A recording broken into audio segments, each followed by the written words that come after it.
Hello दोस्तों, मैं हूँ एमडी इमरान। दोस्तों, आज मैं आपको क्लास 10th नन हिंदी का 60 वायरल ऑब्जेक्टिव क्वेश्चन बताने वाला हूँ। तो चलिए वीडियो को शुरू करते हैं। तो दोस्तों, सबसे पहला क्वेश्चन है, आचार्य शिवपूजन सहाय द्वारा रचित पाठ है। तो ऑप्शन ए में है खेमा, ऑप्शन बी में दीनबंधु निराला, ऑप्शन सी में है विक्रमशिला और ऑप्शन डी में है बच्चे की दुआ। तो दोस्तों, इस क्वेश्चन का सही आंसर होगा ऑप्शन नंबर बी, यानी कि दीनबंधु निराला। ठीक है, आचार्य शिवपूजन सहाय द्वारा रचित पाठ क्या है? तो दीनबंधु निराला है। चलिए अगला क्वेश्चन की ओर चलते हैं। क्वेश्चन नंबर 2 है, नरोत्तम दास हैं। तो दोस्तों, इसका सही आंसर होगा ऑप्शन नंबर बी, यानी कि कवि। नरोत्तम दास हैं तो कवि हैं। चलिए क्वेश्चन नंबर 3 है, बतरस लालच लाल की मुरली धरी लुकाई काव्य पंक्ति है। मतलब कि ये जो लाइन है, यह किस चैप्टर से लिया गया है? तो आपके ऑप्शन है, ऑप्शन ए में बिहारी के दोहे से, ऑप्शन बी में है कबीर के पद से, ऑप्शन सी में है सुदामा चरित से और ऑप्शन डी में है कर्मवीर से। तो दोस्तों, इसका सही आंसर होगा ऑप्शन नंबर ए, यानी कि बिहारी के दोहे से। ठीक है, चलिए अगला क्वेश्चन की ओर चलते हैं। क्वेश्चन नंबर 4 है, 1952 ईस्वी के आम चुनाव में कर्पूरी ठाकुर विजय घोषित हुए। मतलब कि कहाँ से विजय घोषित हुए? तो ऑप्शन ए में है समस्तीपुर के ताजपुर विधानसभा, ऑप्शन बी में है सीतामढ़ी के सैदपुर विधानसभा, ऑप्शन सी में है मुजफ्फरपुर के औराई विधानसभा और ऑप्शन डी में है दरभंगा के सिंहवाड़ा विधानसभा। तो दोस्तों, इस क्वेश्चन का सही आंसर होगा ऑप्शन नंबर ए, यानी कि समस्तीपुर के ताजपुर विधानसभा। ठीक है, 1952 ईस्वी के आम चुनाव में समस्तीपुर के ताजपुर विधानसभा से कर्पूरी ठाकुर विजय घोषित हुए। चलिए अगला क्वेश्चन की ओर चलते हैं। क्वेश्चन नंबर 5 है, छायावादी कविता की उल्लेखनीय विशेषता है। तो दोस्तों, इसका सही आंसर होगा ऑप्शन नंबर ए हो जाएगा, प्रकृति चित्रण।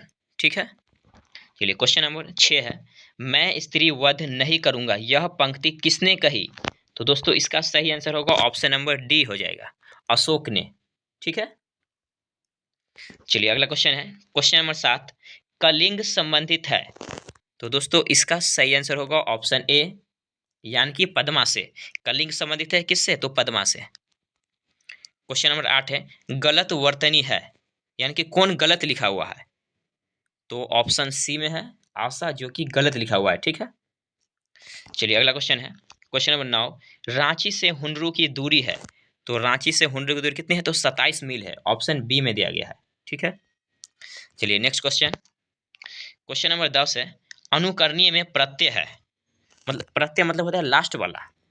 तो इसका सही आंसर होगा ऑप्शन नंबर सी, यानी कि ई ए। ठीक है, क्वेश्चन नंबर 11 है, अनुरूप में उपसर्ग है। देखिए, उपसर्ग क्या होता है? वह शब्द जो किसी शब्द के पहले आकर उसका अर्थ बदल दे, उसे हम उपसर्ग कहते हैं। तो अनुरूप में उपसर्ग क्या हो जाएगा? अनु हो जाएगा, ऑप्शन बी में दिया गया है अनु। ठीक है, क्वेश्चन नंबर 12 है, 8वीं कक्षा में पढ़ती है। तो 8वीं कक्षा में कौन पढ़ती है? तो संजू पढ़ती है, ऑप्शन सी। चलिए अगला क्वेश्चन की ओर चलते हैं। क्वेश्चन नंबर 13 है, नयन का संधि विच्छेद है। तो नयन का संधि विच्छेद क्या हो जाएगा? ऑप्शन ए, यानी कि ने जोड़ अन बराबर क्या होता है? नयन होता है। क्वेश्चन नंबर 14 है, यथासंभव में कौन सा समास है? तो यथासंभव में हो जाएगा अव्ययीभाव समास, ऑप्शन सी में है। ठीक है, देखिए, यथासंभव हो या यथाक्रम हो या आजन्म हो, ये सभी में अव्ययीभाव समास होता है। ठीक है, क्वेश्चन नंबर 15 है, माता पिता में कौन सा समास है? देखिए, माता पिता में हो जाएगा द्वंद्व समास।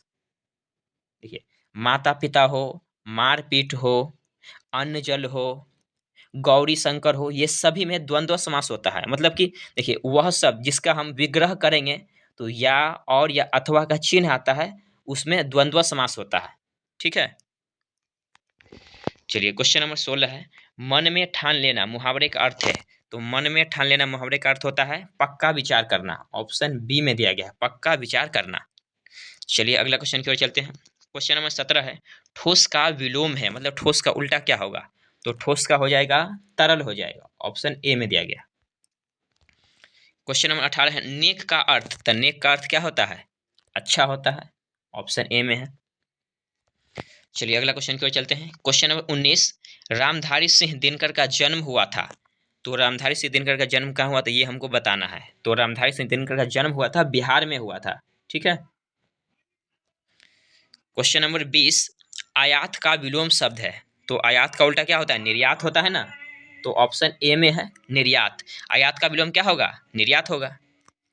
क्वेश्चन नंबर 21 है, संधि के कितने भेद हैं। तो संधि के कितने भेद होते हैं, तो संधि के 3 भेद होते हैं। ऑप्शन सी में है संधि के 3 भेद होते हैं। पहला है स्वर संधि, दूसरा है व्यंजन संधि और तीसरा है विसर्ग संधि। ठीक है। चलिए क्वेश्चन नंबर 22 है, महोत्सव का संधि विच्छेद होगा। तो महोत्सव का संधि विच्छेद क्या होगा। तो ऑप्शन ए में है महाजोड़ उत्सव, ऑप्शन बी में है महोजोड़ उत्सव, ऑप्शन सी में है महाजोड़ उत्सव और ऑप्शन डी में है महजोड़ उत्सव। तो दोस्तों इसका सही आंसर होगा ऑप्शन नंबर ए हो जाएगा, यानी कि महाजोड़ उत्सव। ठीक है। महोत्सव का संधि विच्छेद क्या होगा, तो महाजोड़ उत्सव। चलिए अगला क्वेश्चन की ओर चलते हैं। क्वेश्चन नंबर 23 है, पवन का संधि विच्छेद होगा। तो पवन का संधि विच्छेद क्या होगा। तो दोस्तों इसका सही आंसर हो जाएगा ऑप्शन बी, यानी कि पो जोड़ अन। तो पो जोड़ अन बराबर क्या होता है, पवन होता है। चलिए अगला क्वेश्चन की ओर चलते हैं। क्वेश्चन नंबर 24 है, स्वागत का संधि विच्छेद होगा। स्वागत का संधि विच्छेद क्या होगा, तो सु जोड़ आगत हो जाएगा।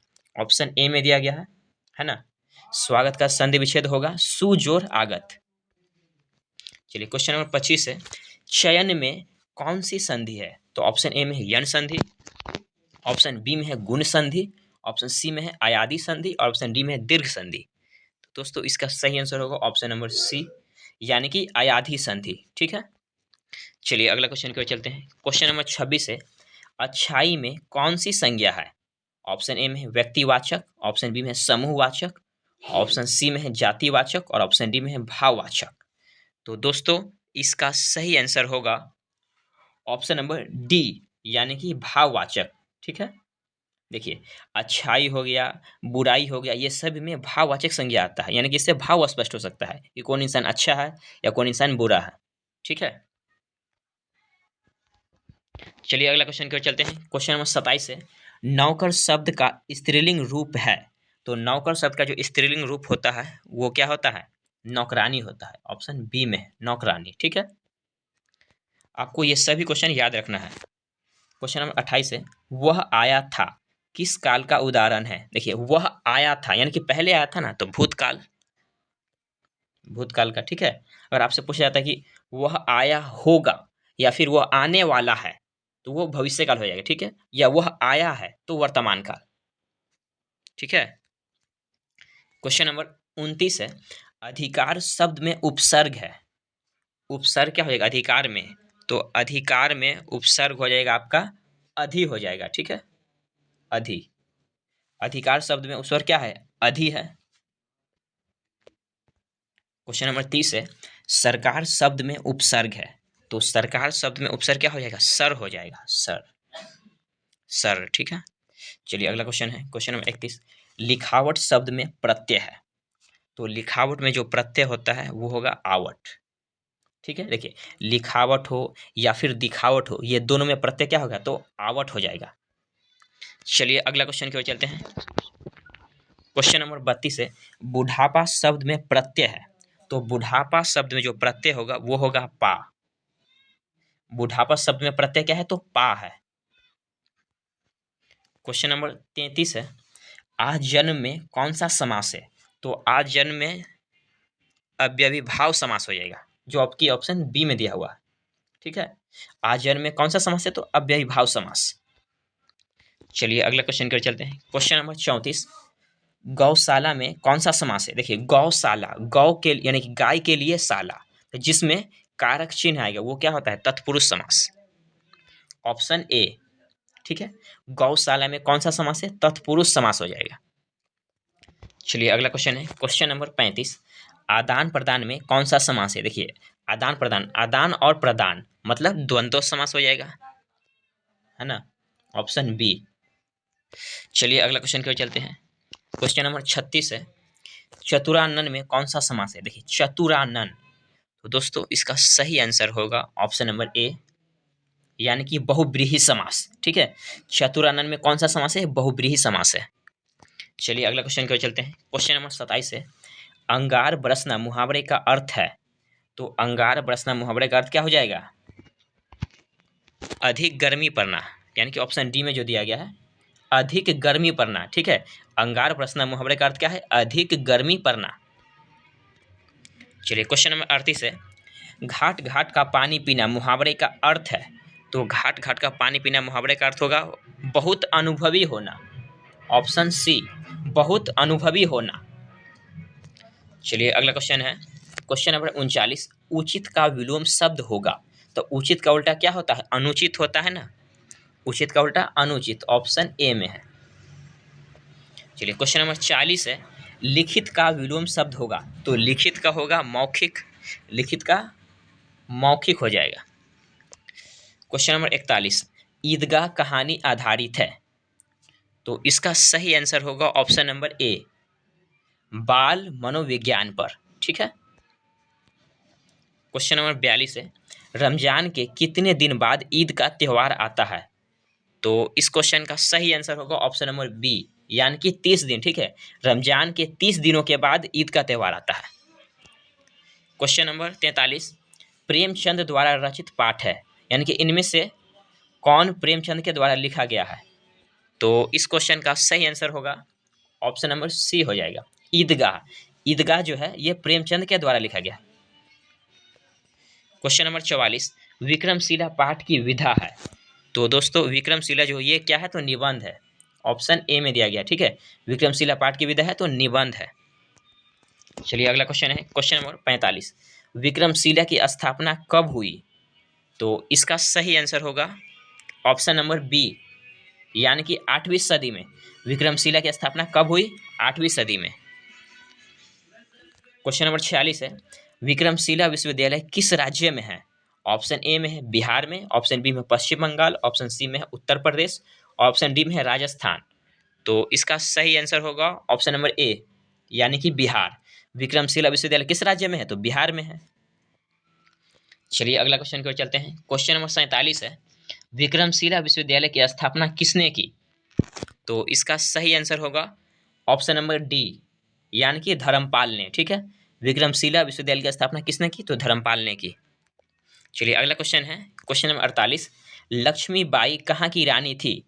तो लक्ष्मीबाई कहाँ की रानी थी? झांसी की। जैसे बोलते हैं ना झांसी की रानी लक्ष्मीबाई, तो लक्ष्मीबाई कहाँ की रानी थी? झांसी की थी, ऑप्शन बी। चलिए अगला क्वेश्चन है, झांसी की रानी ने लड़ाई लड़ी। तो ऑप्शन ए में है अकबर, ऑप्शन बी में है शाहजहां से, ऑप्शन सी में है औरंगजेब से, और ऑप्शन डी में है अंग्रेजों से। तो झांसी की लड़ाई, यानी कि झांसी की रानी ने किससे लड़ाई लड़ी? तो अंग्रेजों से, ऑप्शन नंबर डी। चलिए क्वेश्चन नंबर 50 है, हिरन के बच्चे के लिए कौन दुखी था?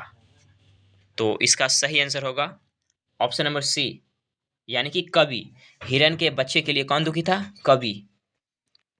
चलिए अगला क्वेश्चन है, क्वेश्चन नंबर 51, खुशबू रचते हैं हाथ पाठ की विधा है। तो इसका सही आंसर होगा ऑप्शन नंबर ए, यानी कि कविता। ठीक है, खुशबू रचते हैं हाथ पाठ की विधा है तो कविता है। चलिए क्वेश्चन नंबर 52 है, चिकित्सा का चक्कर के लेखक कौन है? तो चिकित्सा का चक्कर के लेखक कौन है? बेढब बनारसी, ऑप्शन बी में है, बेढब बनारसी है। ठीक है, चिकित्सा के चक्कर के लेखक कौन है? तो बेढब बनारसी। क्वेश्चन नंबर 53 है, विक्रमशिला कहाँ अवस्थित है? ऑप्शन ए में है सबौर, ऑप्शन बी में है अंतीचक, ऑप्शन सी में है नाथन नगर, ऑप्शन डी में है सुल्तानगंज। तो इसका सही आंसर होगा ऑप्शन नंबर बी, यानी कि अंतीचक। चलिए अगला क्वेश्चन की ओर चलते हैं, क्वेश्चन नंबर 54 है, नमाज खत्म होने के बाद लोग क्या कर रहे थे? तो नमाज खत्म होने के बाद लोग क्या कर रहे थे? एक दूसरे से गले मिल रहे थे, ऑप्शन नंबर ए। ठीक है, एक दूसरे से गले मिल रहे थे। चलिए क्वेश्चन नंबर 55, हामिद की दादी का नाम है। तो हामिद की दादी का क्या नाम है? ऑप्शन सी में है अमीना। हामिद की दादी का नाम क्या है? तो अमीना है। चलिए अगला क्वेश्चन है, क्वेश्चन नंबर 56, संवाद का संधि विच्छेद होगा। तो संवाद का संधि विच्छेद क्या होगा? ऑप्शन नंबर ए, यानी कि समजोर वाद हो जाएगा। ठीक है, क्वेश्चन नंबर 57 है, जो उपकार करता है उसे कहते हैं। तो जो उपकार करता है उसे क्या कहते हैं? उपकारी कहते हैं, ऑप्शन नंबर ए में है उपकारी। चलिए अगला क्वेश्चन है 58। महात्मा में कौन सा समास है? देखिए महात्मा, महान है जो आत्मा, तो ये हो जाएगा कर्मधारय समास। ऑप्शन नंबर डी हो जाएगा, ठीक है। महात्मा यानी कि महान है जो आत्मा, कर्मधारय समास। क्वेश्चन नंबर 59 है नवीन का विलोम है। नवीन का मतलब होता है नया, है ना। नवीन का विलोम क्या हो जाएगा? प्राचीन हो जाएगा, मतलब पुराना। नवीन का विलोम प्राचीन। Option number B. चलिए अगला क्वेश्चन की ओर चलते हैं। क्वेश्चन नंबर 60 है मैं परीक्षा दे रहा हूं किस काल का उदाहरण है? ऑप्शन ए में है वर्तमान काल, ऑप्शन बी में है भूतकाल, ऑप्शन सी में है भविष्य काल, और ऑप्शन डी में है इनमें से सभी। तो दोस्तों इसका सही आंसर होगा ऑप्शन नंबर ए, यानी कि वर्तमान काल, ठीक है। दोस्तों आज के लिए बस इतना ही। दोस्तों अगर आपको यह वीडियो पसंद आया तो इस वीडियो को लाइक करें और साथ में इस चैनल को सब्सक्राइब करें। तब तक के लिए धन्यवाद।